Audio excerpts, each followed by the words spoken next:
आज का जो हमारा टॉपिक है वो है general characters of gymnosperms. Gymnosperms phanerogams हैं जो कि एक सीड बेरिंग प्लांट्स होते हैं एडवांस लेवल के, जहाँ पे सीड प्रोड्यूस होते हैं या जो इनकी रिप्रोडक्शन होती है वो थ्रू सीड्स होती है। They are discovered by Robert Brown and distinguished from other plant. तो रॉबर्ट ब्राउन पहले साइंटिस्ट थे जिन्होंने जिम्नोस्पर्म्स को डिस्कवर किया था और इन्हें बाकी प्लांट से अलहदा करार दिया था। जैसे कि हमारे पास मोनोकॉट्स, डाइकॉट्स एंड एंजियोस्पर्म्स आते हैं, तो उन सब से जो अलहदा रखा था उन्होंने जिम्नोस्पर्म्स को, वो थे Robert Brown. Second point, gymnosperms have 70 genera and 725 species. कि जो जिम्नोस्पर्म्स हैं उसमें 70 जेनरास होते हैं एंड 725 स्पीशीज़ होती हैं जो कि पूरी दुनिया में पाई जाती हैं ओवरऑल पूरे वर्ल्ड में। जो लोअर जिम्नोस्पर्म्स होते हैं जो कि वेल डेवलप्ड नहीं होते, अंडर स्टेज ऑफ डेवलपमेंट होती हैं, वो हैं साइकाडेल्स। एंड जो हायर प्लांट्स होती हैं वो हैं coniferales. Third point is the gymnosperm plant varies in size from small to large. कि जो जिम्नोस्पर्म्स प्लांट होती हैं उनमें उनका जो साइज़ होता है वो वेरी करता है। कुछ प्लांट होते हैं जो कि काफ़ी बहुत ज़्यादा हाइट पर होते हैं, बहुत ज़्यादा उनकी हाइट होती है, बहुत ज़्यादा थिकनेस होती है, डायमीटर ज़्यादा होता है उनका। और कुछ प्लांट होते हैं जिनका डायमीटर बहुत कम होता है या छोटे से श्रब्स आ जाती हैं उस फॉर्म में प्रेजेंट होते हैं। तो सबसे पहले जो लार्जेस्ट प्लांट है हम वो देख लेते हैं कौन सा है। जो लार्जेस्ट प्लांट हमारे पास जिम्नोस्पर्म का है वो है स्क्यूरिया गाइगेंटम।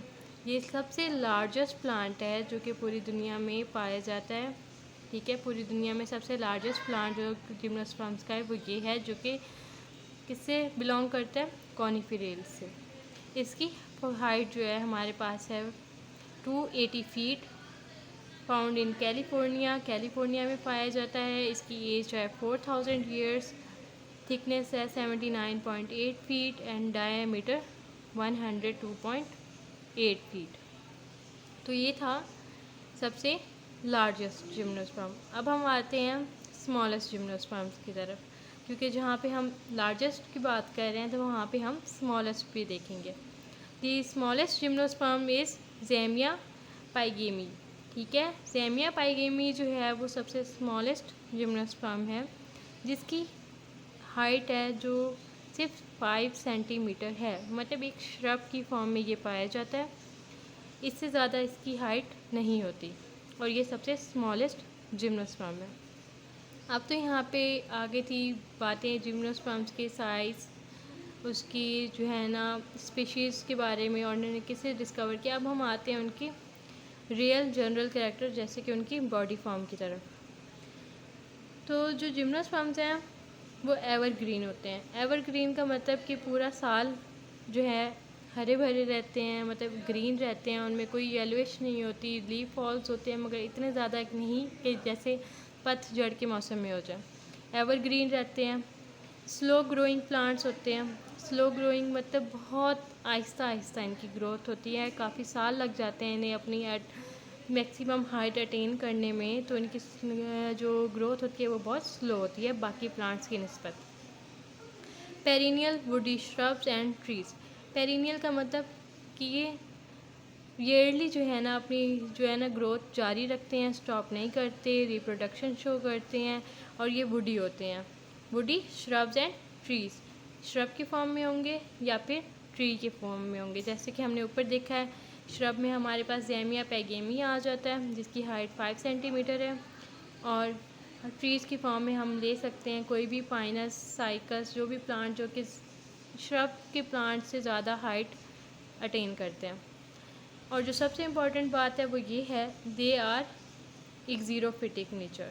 एक्जीरोफिटिक प्लांट वो होते हैं जो कि ड्राई एरियाज़ में पाए जाते हैं, सक्यूलेंट होते हैं, जूसी होते हैं, उनकी जो है थिक क्यूटिकल लेयर होती है उनके लीव्स पर, और ट्रांसपायरेशन लेवल उनका लो होता है।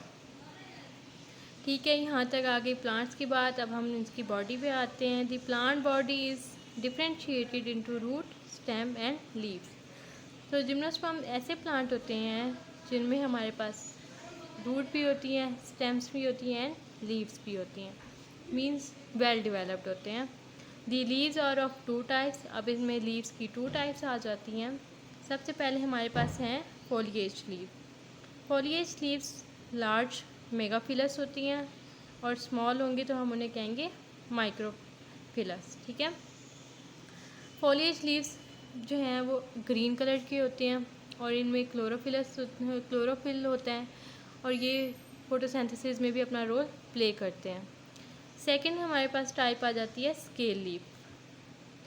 स्केल लीफ जो हैं वो ब्राउन होती हैं कलर में, with thick cuticle, wax and sunken stomata. इस टाइप के होते हैं, जैसे कि यहाँ पे ये बने हुए हैं।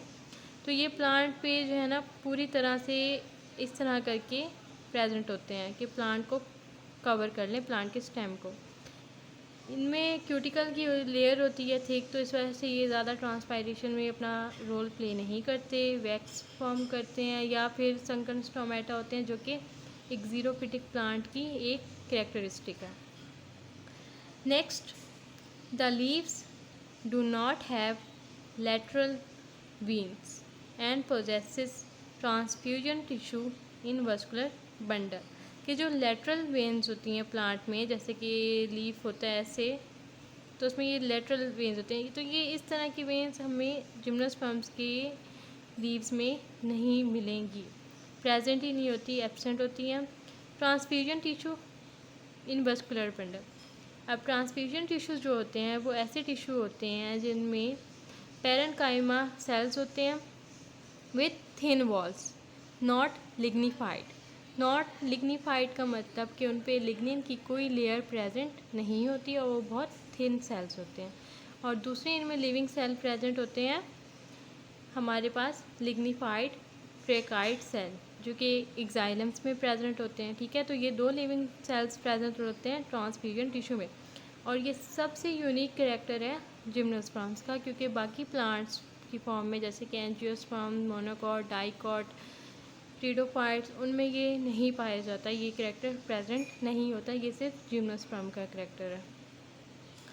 Next is the root is of tap root type. ऐसी रूट जो कि अपनी ग्रोथ शो करती है, मिनिमम ग्रोथ शो करती है, और ये मतलब प्लांट को ज़्यादा से ज़्यादा फूड मटेरियल एब्जॉर्ब करने में हेल्प करती है, तो उसे हम कहते हैं red tap root system type. और ये प्राइमरी रूट्स होती हैं जो कि सबसे पहले प्लांट में फॉर्म होती हैं। उसके बाद जो रूट हेयर्स होते हैं वो एब्सेंट होती हैं जिम्नोस्पर्म्स प्लांट में। Coralloid root is present in cycadales. तो साइकाडेल एक ऐसा ऑर्डर है जिसमें हमारे पास कोरोइडल रूट्स प्रेजेंट होती हैं। अब ये रूट्स ऐसी होती हैं जिनमें हम देखते हैं सिम्बियोट एसोसिएशन बिटवीन, या हम कह सकते हैं रिलेशन बिटवीन साइनोबैक्टीरिया, जो कि ब्लू ग्रीन एल्गी भी होती हैं, विद रूट टिश्यूज़। तो रूट के टिश्यूज़ के साथ ब्लू ग्रीन एल्गी के रिलेशनशिप को जब हम देखेंगे तो हम उन रूट्स को क्या नाम देंगे, कोरोइडल रूट्स। तो ये हमारे पास अमाइनो एसिड बनाने में हेल्प करती हैं और बाकी फूड फिक्सेशन में भी काफ़ी हेल्प करती हैं। तो एक बार हम दोबारा ऊपर से देख लेते हैं। जिम्नोस्पर्म्स फेनिरोगैम्स होते हैं। रॉबर्ट ब्राउन ने इन्हें बाकी प्लांट से डिस्टिंग्विश किया था। इनमें 70 जेनरा एंड 70 to 25 स्पीशीज़ होती हैं। लोअर जिम्नोस्पर्म साइकाडेल्स, हायर जो जिम्नोस्पर्म होती हैं वो कोनिफेरेल्स होती हैं। वेरी इन शेप करते हैं, साइज़ करते हैं। प्लांट जो है स्फेरिया गाइगेंटियम ये सबसे लार्जेस्ट है। स्मॉलेस्ट डेमिया एगेमी है। उसके बाद प्लांट स्लो ग्रोइंग होती हैं, evergreen, perennial woody shrub and trees, herbs नहीं प्रेजेंट होती, and of xerophytic nature. The plant body is differentiated into root, stem and leaves. दो तरह के लीव्स होते हैं, foliage leaves, large megaphyllous, small microphyllous. Scale leaves brown in colour with thick cuticle, wax and sunken stomata. जो leaves होती हैं उनमें lateral veins नहीं प्रेजेंट होती, ट्रांसफ्यूजन टिश्यू होते हैं वस्कुलर बंडल में, और ये जिम्नोस्पर्म का सबसे यूनिक कैरेक्टर है। रूट टैप रूट टाइप होती हैं। साइकाडेल्स में कोरोइडल रूट्स प्रेजेंट होती हैं and root hairs are absent. अब नेक्स्ट हम देखते हैं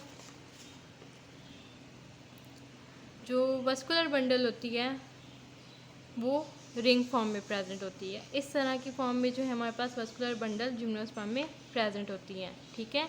and root also have secondary growth, और जो रूट होती हैं जिम्नोस्पर्म की वो भी सेकेंडरी ग्रोथ शो करती हैं। स्टेम में भी सेकेंडरी ग्रोथ शो होती है एंड रूट में भी।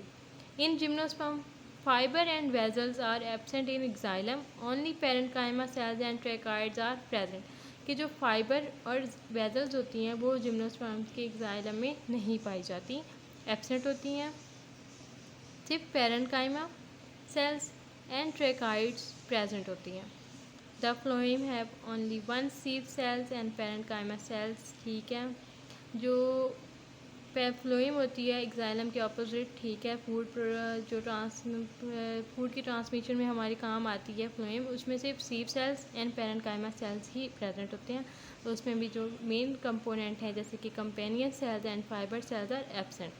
तो वस्कुलर बंडल इतना डेवलप नहीं होता और ये सिर्फ जिम्नोस्पर्म्स में एब्सेंट होते हैं। अब नेक्स्ट है the cones are formed on plants. अब कोन्स क्या होती हैं? कोन्स एक्चुअली जिम्नोस्पर्म्स के रिप्रोडक्टिव ऑर्गन्स होते हैं, जैसे कि female cone and male cone. Female cone में हमारे पास ओव्यूल्स बनती हैं, ओवरी बनती हैं, ठीक है, फर्टिलाइजेशन होती है। और मेल कोन में हमारे पास माइक्रोस्पोर्स बनते हैं जो कि फीमेल कोन में पॉलिनेशन से ट्रांसफ़र होकर फर्दर रिप्रोडक्शन का प्रोसेस करते हैं, ठीक है। तो ओवरऑल हम ये कह सकते हैं कि ये जो कोन्स होती हैं जिम्नोस्पर्म्स की रिप्रोडक्टिव कैरेक्टर्स हैं। फीमेल कोन लार्ज होगी एंड लॉन्ग लिव्ड होगी, मतलब उसकी जो लिविंग कैपेसिटी है वो काफ़ी ज़्यादा होगी, जबकि फीमेल कोन स्मॉल होगी और शॉर्ट लिव्ड होगी, मतलब जल्दी ही डिसइंटीग्रेट हो जाएगी या ख़त्म हो जाएगी, ठीक है। इन gymnosperms ovule is not present. Gymnosperm में ओव्यूल प्रेजेंट नहीं होता। इन ओवरी में ओव्यूल प्रेजेंट नहीं होगा, ठीक है। ओव्यूल है वन इंट्यूब्यूमेंट के, मतलब जो आउटर कवरिंग होती है ओव्यूल की, जिसे हम कहते हैं प्रोटेक्टिंग लेयर, ठीक है, वो सिर्फ एक ही होगी। काफ़ी जिम्नोस्पर्म्स के ओव्यूल में 2 या 3 या ज़्यादा होती हैं, मगर ज़्यादातर जो जिम्नोस्पर्म्स हैं उनमें सिर्फ एक ही इंट्यूब्यूमेंट पाई जाती है।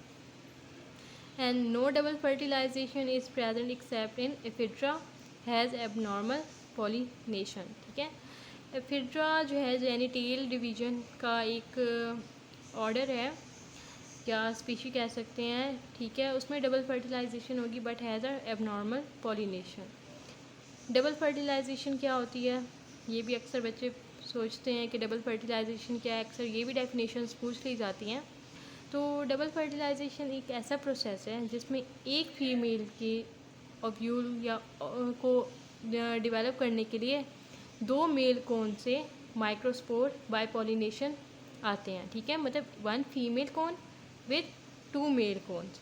तो जो उसमें जाके रिप्रोडक्शन होगी, जो ओवरी या ओव्यूल्स बनेंगे फर्दर, तो वो बाय डबल फर्टिलाइजेशन प्रोसेस से बनेंगे। Next and the last point is ovule of gymnosperms have a opening called micropylar region used for pollination of microspores to female cone।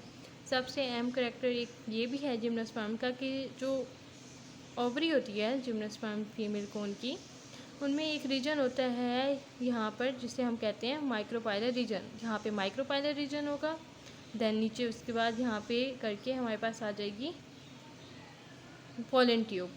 तो pollen tube से होते हुए microspore यहाँ आएंगे एंड देन ओव्यूल से जो है उनकी फर्टिलाइजेशन होगी एंड वो बना देंगे ज़ाइगोट, ठीक है। तो यहाँ तक हमारा आज का टॉपिक ख़त्म होता है। आई होप आप सबको समझ आई होगी। Thank you.